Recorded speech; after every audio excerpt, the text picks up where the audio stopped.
ministração da palavra do Senhor. Como um bom restaurante, né? Primeiro vem o aperitivo, a gente está experimentando, mas não pode se faltar o prato principal. E o Senhor sempre tem uma palavra para os nossos corações. Em nome de Jesus. Amém, aleluia, Senhor, glória a Você Deus. pode colocar de pé, reverência à palavra do Senhor, abrir as vossas escrituras em apenas um verso do Salmo 80, verso 19.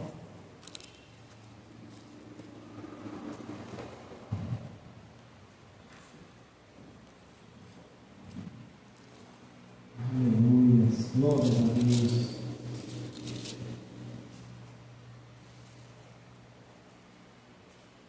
Salmos 80, do verso 19 apenas. Todos que encontrarem, digam amém. Amém, glória a Deus. Glória a Deus. Sem delongas, a palavra do Senhor vai nos dizer, no Salmo 80, verso 19: Restaura-nos, ó Deus, Senhor Todo-Poderoso, faze brilhar sua face sobre nós, e então seremos salvos. Amém. Só até aqui, em nome de Jesus Cristo, os irmãos podem se assentar, para a glória de Deus. É interessante que, desde o início do culto, nós temos ouvido o Espírito Santo falar com a igreja, e o Senhor tem falado muito sobre a volta de Cristo. E os cânticos, até mesmo quando a irmã Marinete veio estar aqui sendo usada falando sobre os novos céus e a nova terra, a qual o Senhor tem proposto à igreja, nós vemos o trabalhar de Deus sobre a humanidade e que Deus se preocupa de manter as suas promessas firmes e válidas. Deus sempre a cada dia tem nos alertado, nos orientado, e não foi diferente nessa noite. E é interessante que o Salmo 80, para muitos que conhecem, o livro de Salmos é um livro a qual é mais cânticos e poesias do que mesmo uma leitura comum. São versos as quais, através de melodias, foram inspiradas através do Espírito Santo de Deus aos homens do passado. E quando nós pegamos o Salmo 80, é um salmo que foi criado pela família de Asaf. Quando nós vamos ver, é um salmo que fala sobre a restauração de Israel. E o que me chamou a atenção, eu fazendo a leitura sobre o Salmo 80, que por 3 vezes uma palavra muito se destaca neste salmo. E nós vemos que no versículo 3, restaura-nos, ó Deus, e faz brilhar a tua bondosa face, para que sejamos salvos. No versículo 7, novamente se repete: restaura-nos, ó Deus, Senhor dos exércitos, e faça resplandecer o teu rosto, para que sejamos salvos. Aleluia. A palavra restaura, ou restauração, às vezes é algo que não é muito dito dentro da casa de Deus.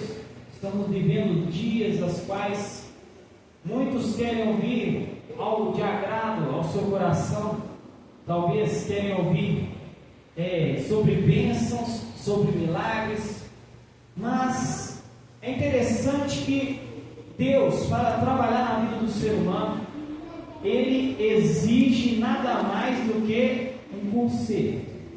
Não é à toa que nós vemos que Jesus foi necessário na cruz do Calvário se entregar em prol da humanidade, em troca dos pecados de todo mundo, carregar essa maldição para que nós pudéssemos ter um livre acesso ao trono de Deus. Não é à toa que vemos que o véu se rasgou ao meio e agora o homem tem esse livre acesso, mas o homem não se achega diante de Deus sem que haja uma restauração. É interessante que muitos que conhecem colecionadores, muitos colecionadores, quando procura sobre um quadro, sobre um vaso, uma arte qualquer, algo talvez milenar, de milhares de anos atrás, muitos ficam encantados da forma que se encontra aquele objeto, mas também existe aqueles que sente a necessidade em seu coração de ver e presenciar diante dos seus olhos novamente o brilho daquilo que um dia foi glorioso, do que foi belo, foi bem visto. Nós vamos ver que pessoas pegam quadros, pinturas, até tem o mínimos detalhes e capricho para não perder a essência, mas trazer novamente aquilo que um dia foi aquele quadro, restaurado da maneira que foi exato, foi deixado. Pessoas que não desejam ver aquilo largado às traças, de qualquer maneira, abandonado, jogado em qualquer canto. Pode ser qualquer objeto, até mesmo um carro. Mas aqui nós estamos falando de vidas. E Deus, Ele tem maior atenção e sempre teve em alertar o povo a motivação em busca da restauração. Nós vamos ver que Deus, através dos antepassados, sempre houve a necessidade, olha, o povo a necessidade de se corrigir. Ninguém vai ao Pai se não chegar ao Filho. Ninguém chega diante de Deus sem que haja uma mudança.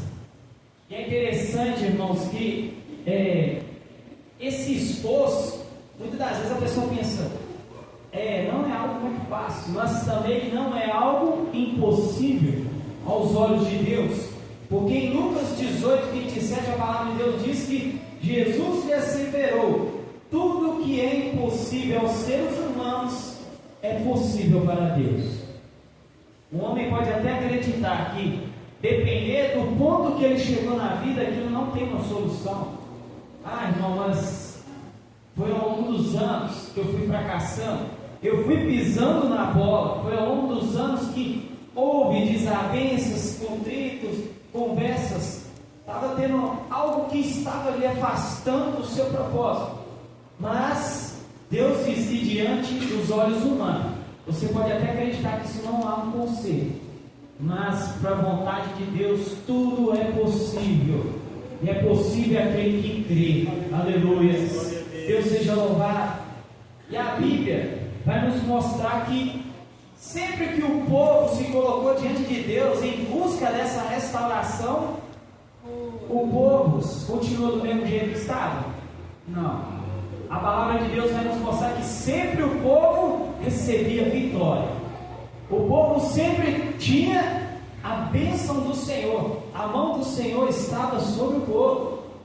E agora nós vimos uma família sendo inspirada para ter esse privilégio, este carinho de escrever com palavras: Senhor, restaura. E é interessante que quando eles pedem a restauração, eles ainda, além de engrandecer a Deus, faça brilhar sobre nós a tua face, Senhor. Não vire o teu rosto de nós, porque a maioria das vezes quando Deus virava o seu rosto é porque estava irado, porque algo não estava correto, não estava no lugar, algo devia ser tratado. E é interessante quando Deus mostra o seu rosto, o seu brilho, a sua glória sobre o teu povo, aí que há a bênção.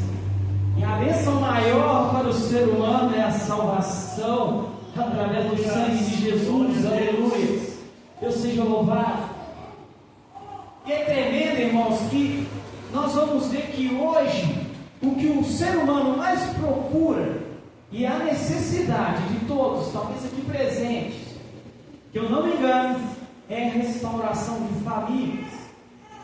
Muitos, ao longo dos anos, têm perdido o foco, talvez tenha se embaralhado na forma de estar lidando com situações. É interessante que nós vamos ver o rei Davi, foi um homem segundo o coração de Deus, como eu falei domingo retrasado, mas nós vamos ver que este homem, por ser um homem segundo o coração de Deus, ele era um bom guerreiro, era um bom rei, mas Davi fracassou sendo um bom líder da sua casa.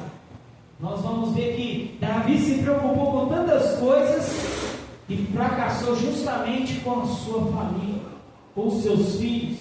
a qual a desgraça se estabeleceu sobre a sua casa. E nós vamos ver que em Gênesis 2, Deus teve o privilégio ali, olha, Ele teve a preocupação de colocar em prática os seus planos através de Adão e Eva para formar família. Nós vamos ver que o capítulo ele diz: abandone o homem e a mulher, o seu pai e sua mãe, e se unem para ser uma só carne. Ali nós estávamos vendo que era para se formar famílias, e Deus tem amor por famílias. Irmãos, Deus não se agrada de ver uma família afastada, filhos rebeldes, marido e esposa tendo atrito, procurando divórcio. Deus não se agrada em ver a contenda dentro de um lar. Mas nós vemos que Deus ele se preocupa em buscar, aproximar, e Deus tem prazer em querer salvar os seus. É interessante que quando nós vemos a palavra de Deus em Atos 16:31, vai dizer: crê no Senhor Jesus e assim serás salvo tu e os de tua casa. Nós vamos ver que ali diante daquele carcereiro, Paulo e Silas apenas diz: olha, quando o carcereiro fala, olha, o que eu preciso para ser salvo? O que eu preciso para que isso, a minha vida mude? Ele fala: não só você, mas a sua casa será alcançada pela salvação. Será que isso está confirmando, irmão? Porque a partir do momento de eu levantar minhas mãos e falar: Jesus, eu te aceito, será que ao mesmo instante Deus também irá mudar o coração do meu pai e de minha mãe? Não, mas nós vemos que é o primeiro passo para que a graça de Deus adentre dentro do teu lar, para que a transformação e a restauração de vidas ocorra dentro da sua família. E é interessante, irmãos, que não é só no século 21 que nós estamos vendo lares sendo destruídos, porque se o plano perfeito de Deus é a família, o diabo ele está fazendo um trabalho bem feito, e nós devíamos nos preocupar a cada dia, pois ele tem atacado as crianças, os adolescentes, os jovens. Hoje em dia nós vemos que os jovens cada vez mais têm se afastado dos caminhos do Senhor em busca dos prazeres e os deleites desta vida. Pessoas as quais desde a infância talvez cresceram dentro de um lar, ouvindo a pregação do Evangelho, ouvindo, talvez já esteja até cansado. Eu sempre estou escutando que Jesus irá voltar, e até hoje Jesus não voltou. E muitos acreditam que há tempo de ir lá fora e curtir. Mas essa noite nós vemos a preocupação de ter um olhar mais preocupante no nosso lar, aos nossos colegas, aos nossos amigos, todos à nossa volta que consideramos família. Pois Jesus, em certo momento, ele estava reunido em uma casa, e nós vamos ver que chega alguém perto de Jesus e fala: olha, a sua mãe está preocupada, sua mãe e seus irmãos estão lá fora, estão querendo saber que você não está mais voltando para casa. Mas nós vamos ver que Jesus diz: todos aqueles que ouvem a palavra do meu Pai, todos aqui sentados são meus irmãos e minhas irmãs, são minhas mães e meus pais. Todos que se preocupem em ouvir a palavra de Deus, estes são a minha família. Então, a família ela abrange por completo, desde os irmãos em Cristo até mesmo os parentescos. E a Bíblia vai nos mostrar que pessoas no passado tiveram problemas familiares, mas no final de tudo, suas vidas foram transformadas e Deus trouxe restauração dentro dos seus lares. Aleluia. Aleluia, glória a Deus. E como podemos não pensar quando fala sobre família, não pensamos sobre José?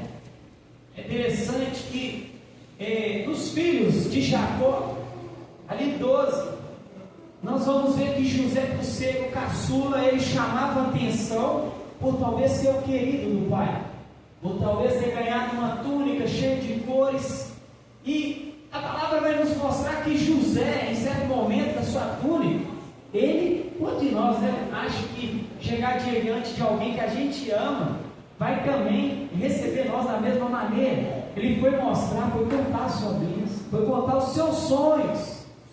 que Deus havia dado a ele visões, só que os seus irmãos entenderam de forma errada, e de corações endurecidos, seus irmãos tiveram a ideia de que lançá-lo numa cova. E é interessante que quando eles lançaram José naquela cisterna, Deus não permitiu que ele viesse a morrer, mas ainda aqueles rapazes ali reunidos colocaram José a ser levado como escravo. E todos nós conhecemos a palavra de Deus.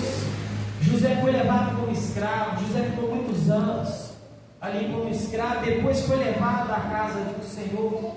Depois acusado de uma falsa denúncia de assédio, foi levado à prisão. E depois esquecido lá por ter ajudado o copeiro. Nós vamos ver que aí José, depois de anos, tem um privilégio, a oportunidade de poder receber a libertação. E ali em liberdade ele se torna, diante das visões as quais Faraó tinha. Nem mesmo os magos estavam conseguindo decifrar as visões, mas José, usado pelo Espírito Santo, ele é capaz de chegar ao favor do rei. Irmãos, José recebe a oportunidade de ser governador, que além de trazer uma resposta e solução às visões de Faraó, ele ainda tem a oportunidade de colocar em prática tudo aquilo que ele acreditava. Aleluia! E quando nós vamos ver o que chama a atenção em Gênesis 45, nós vamos ver que a palavra de Deus diz que depois de tudo, José, agora depois de 40 anos, um homem já formado, sendo governador do Egito, ele recebe diante dele nada mais que quem? A sua própria família, a qual outrora acreditava que ele estava morto, a qual outrora acreditava que os sonhos de Deus haviam se apagado na vida de José. Mas nós vamos ver no versículo 40, no capítulo 45, versículo 1, dizendo: diante do apelo do irmão, José não pôde se conter na presença de todos os homens do seu seguinte, e bradou: fazei sair todos de minha presença. E ninguém ficou junto a ele, quando José se deu a conhecer aos seus irmãos. Entretanto, ele chorou tão alto que os egípcios o ouviram, e a notícia chegou rapidamente a Faraó. José declarou aos seus irmãos: eu sou José, e ainda vivo, e vive ainda o meu pai. E os meus irmãos não conseguiram pronunciar, pois estavam perturbados e perplexos. Vamos no versículo 5. Mas agora não vos entristeceis, nem vos amedronteis, por me terdes vendido para cá, porque foi para preservar as vossas vidas que Deus me enviou diante de vós. Aleluias, glórias a Deus. Um homem que podia carregar mágoas, tristeza e angústia dentro do seu coração, agora se encontra num novo cenário, no qual tem o privilégio de ver os seus irmãos novamente. Um homem que não se conteve as lágrimas dos seus olhos, que diante do palácio todos os egípcios escutaram. E um homem que talvez poderia amaldiçoar sua família no momento em qual o Egito estava enfrentando seca, fome. Mas José diz a ele: olha, não se preocupa, tudo o que ocorreu foi nada mais do que plano de Deus. E neste momento José estava sendo usado para trazer salvação ao seu lar, à sua família e ao seu pai. Glórias a Deus. Nós vamos ver que Noemi, a Bíblia vai nos dizer que Noemi, após ter perdido também seu marido, seus 2 filhos em guerra, ela se encontra num cenário a qual Noemi já não tem mais o que fazer. Se ela ficar ali naquela região, ela vai passar fome. Ela mais que depressa se retira em busca de encontrar um local seguro, a qual ela poderia se manter sobrevivendo. E com isso lhe acompanha as suas 2 noras, agora viúvas. Mas a palavra de Deus diz que em certo momento Noemi fala: olha, vocês não têm mais nada presos a mim, vocês estão livres, façam o que bem entender, vão se casar novamente, vão seguir as suas vidas. nós vamos ver que uma, mais que depressa, abraça Noemi, se despede de sua ex-sogra e vai viver sua vida. Mas a Bíblia conta que Ruth, ela se importa tanto com Noemi, que ela se preocupa, que ela fala: olha, aonde quer que você for, eu vou contigo. O seu Deus será o meu Deus, o seu povo será o meu povo. Nós vemos que Ruth, ela não se importa daquela situação, mas ela quer cuidar do seu nome, da sua sogra. E a Bíblia vai nos mostrar que Ruth começa a sustentar a casa de Noemi, por ela ser de idade. Nós vamos ver que ela cata espigas, ela acaba conhecendo Boaz, que é dono de terras, que permite ela estar entrando ali pegando as espigas. E Deus, ele é tão tremendo que vai no desenrolar da história, nós vamos ver que no final de tudo, Ruth tem a oportunidade, depois de um grande embaraço, de se realmente conhecer a Boaz e se tornar esposa de Boaz. E é tremendo que diante dos olhos de Noemi, ela achava que tudo tinha terminado, a sua família tinha tido um fim.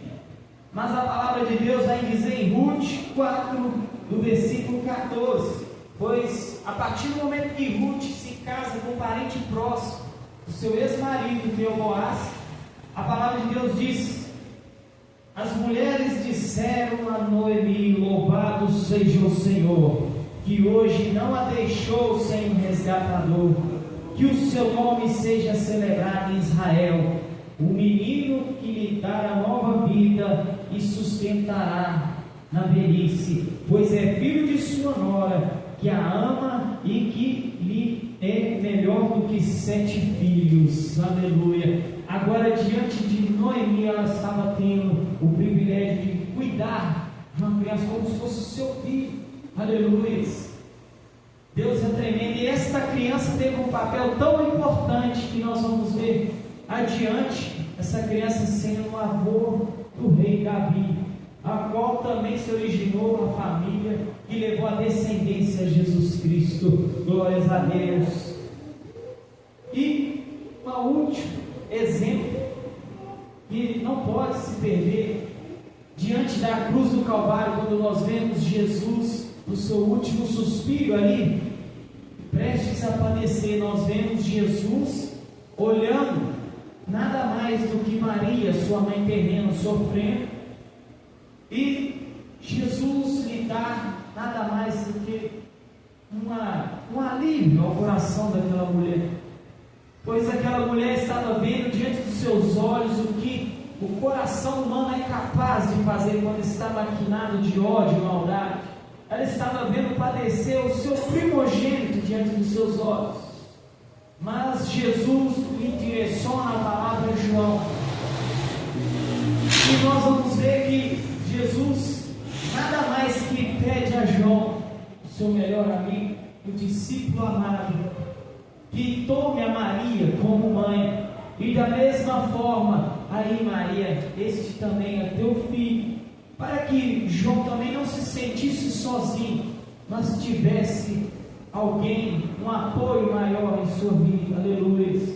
Deus é um Deus que se preocupa e Ele se importa com corações, e se há algo que há de ser tratado, de ser consertado, nós venhamos apresentar diante da graça de Deus, diante do seu trono, acreditando e confiando.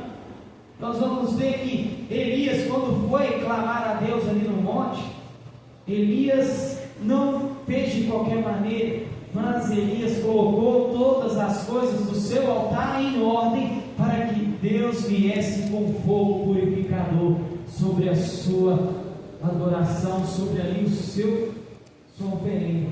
Aleluia. Então, em nome de Jesus Cristo, que o Senhor nessa noite venha restaurar aquilo que há necessidade de ser consertado, aquilo que há necessidade de ser trabalhado. Não é à toa que nós vemos Deus falar ali com Jeremias no capítulo 18. Está vendo o vaso nas mãos do oleiro?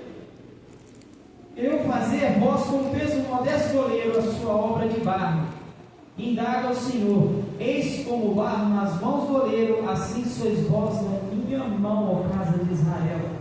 Da mesma forma que um vaso se rompe ao ser construído, o Senhor tem a capacidade daquilo a qual palavras, muitos podem até amaldiçoar, mas o Senhor que traz a última palavra, é Ele que traz a solução, é Ele que nos permite nos colocar de pé nessa rocha firme, que é Cristo Jesus, e é Ele que pode trazer novamente um sorriso sincero aos nossos rostos, novamente alegria aos nossos corações, como foi dito aqui nessa noite no Apocalipse, no capítulo 22, versículo 5: eis que faço novas todas as coisas. Esse é o desejo de Jesus à sua igreja, que não venham lembrar do passado, mas Senhor, eu errei. O inimigo sempre trará ao nosso entendimento, ao nosso coração: eu fracassei, eu pisei na bola, eu fiz isso e aquilo. Não deixe que o inimigo continue sendo um juiz da sua vida, pois você tem um advogado fiel, que é Cristo Jesus, e está disposto a mudar o rumo desta história, está disposto a por inteiro ser o dono da sua vida, o autor da sua salvação. Aleluia. E para findar, apenas um versículo para que nós possamos preocupar, em 1 Timóteo capítulo 5, versículo 8, o apóstolo Paulo vai nos dizer: contudo, se alguém não cuida dos seus, especialmente de sua própria família, estes têm negado a fé e se tornou pior do que uma pessoa descrente. Misericórdia. Então que venhamos zelar, orar, vigiar e cuidar com amor dos nossos, sendo de nosso lar ou de nossa família em Cristo. Este amor fraternal alcance e abranja os lares, para que possamos ter uma atenção maior, para que não venhamos ser pegos desprevenidos pelo inimigo, mas que antes dele atacar, antes dele que ele venha fazer a bagunça a qual ele está acostumado, nós venhamos estar preparados com armas espirituais em Cristo, e venhamos estar vestidos com a armadura de Deus, empunhando a palavra, acreditando que aquele que nos chamou, obras maiores tem, para que possamos estar realizando em Teu nome, para a honra e glória do nome santo de Jesus Cristo. Assim eu deixo essa palavra para a igreja nesta noite, que o Senhor venha continuar trabalhando, venha continuar zelando e cuidando de cada um dos irmãos, no nome santo de Jesus Cristo.